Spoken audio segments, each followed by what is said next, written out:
The last train stop. The rhythmic clatter of steel wheels against the tracks filled the midnight air as the Grand East Express wound through a desolate countryside. Its passengers, lulled by the steady motion, were a mixed bag of late-night travelers, a quiet businessman typing furiously on his laptop, a tired mother cradling a restless child, and a handful of others scattered through the dimly lit compartments. The quiet was shattered when the train jerked violently, slowing to an unscheduled stop. Murmurs rippled through the passengers, curiosity piqued. But before anyone could rise to investigate, a piercing scream cut through the air. It came from compartment B. Conductor Lake was the first to respond, pushing through the corridor. The door to the compartment stood ajar, revealing a sight that stopped him cold. A man slumped in his seat, a crimson stain spreading across his shirt. His lifeless eyes stared at the ceiling, a half-empty glass of whiskey still in his hand. "Everyone stay in your seats," Adrian barked, his voice firm despite the icy dread creeping up his spine. Within minutes, a second figure joined him, a woman with sharp eyes and an air of authority. Evelyn Carr was a detective, as Adrian had learned earlier when checking her ticket. Fate, it seemed, had placed her on this train. Evelyn crouched beside the body, her gloved hands methodical.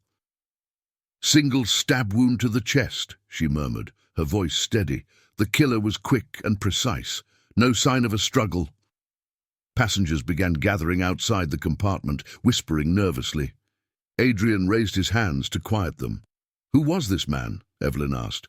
"Name's Marcus Dawn," Adrian replied. "He boarded in Brookfield, first-class passenger." Evelyn turned to the onlookers. "Did anyone see someone enter or leave this compartment in the last hour?" A collective shake of heads was her answer. The passengers exchanged uneasy glances. "It's a moving train," someone piped up. "There's no way off until the next stop." "Precisely," Evelyn said, her eyes scanning the crowd, "which means the killer is still here." A tense silence descended. Evelyn gestured for Adrian to begin moving the passengers back to their seats.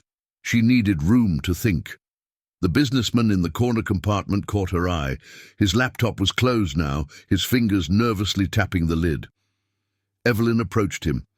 "You were closest to compartment B. Did you see or hear anything unusual?" He swallowed hard. "No, detective. I was working, didn't even look up until I heard the scream." She nodded, but didn't miss the sheen of sweat on his brow. Next, she questioned the mother and her child, who could barely keep her eyes open. They had been in the farthest compartment, too occupied to notice anything. Her instincts told her the answer lay with the victim. Returning to Marcus's body, she searched his pockets and found a folded letter. Its contents were cryptic, but hinted at blackmail. "You'll get what's coming to you." Her thoughts were interrupted by the sound of glass breaking. She spun toward the source, a young man in a janitor's uniform, trembling as he stood over a shattered whiskey decanter. "Sorry," he stammered, bending to pick up the shards. Evelyn's eyes narrowed. "What's your name?" "Pete, ma'am. I'm just the cleaner. I was restocking the bar cart when I heard the commotion." "And where were you before that?"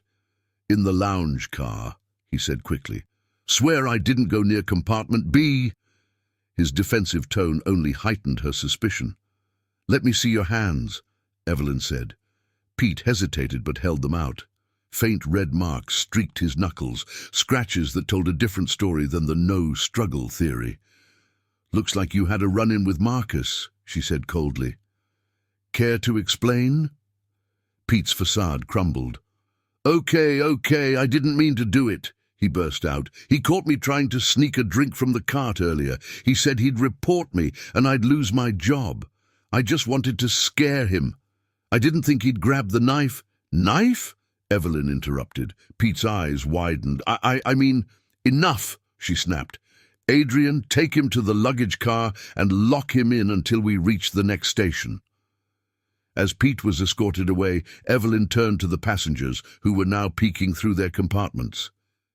"You're safe," she assured them, though her mind lingered on Marcus's letter. Blackmail. Secrets. Pete might have been the one to stab Marcus, but Evelyn had a sinking feeling he wasn't the only one with a motive. The train lurched forward, resuming its journey through the darkness, and somewhere within its compartments, Evelyn suspected, another secret simmered, waiting to surface.